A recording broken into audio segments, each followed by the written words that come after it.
Rummy గురించి ఆలోచిస్తున్నారా? ace23.com ఉంది కదా.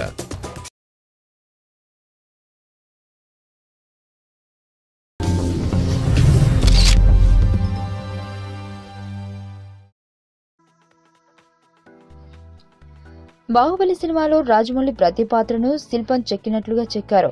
ఎత్తు, లావు, బరువు, మాట తీరు, మనస్సు, స్వభావం, నడక, నడవడిక ఇలా ఒకటేమిటి ప్రతి విషయంలోనూ జాగ్రత్తలు తీసుకున్నారు.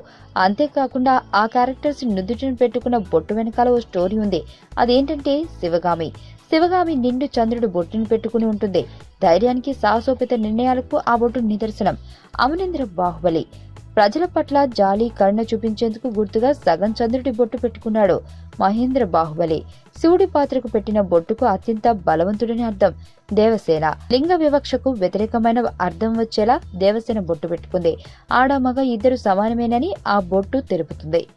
భల్లాల దేవ సూర్యుడు బొట్టుతో ఉంటాడు అంటే సింహాసనం కోసం పరితపించేవాడని అర్థం.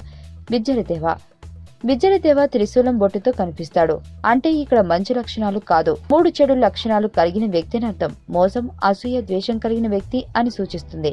కట్టప్ప పెట్టుకున్న బొట్టుకు కట్టుబానిస అని అర్థం.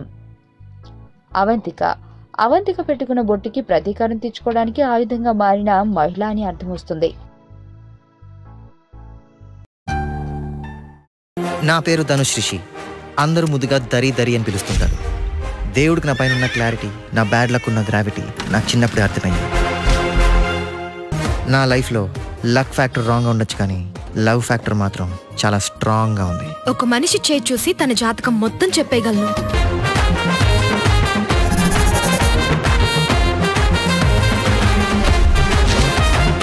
Coming soon.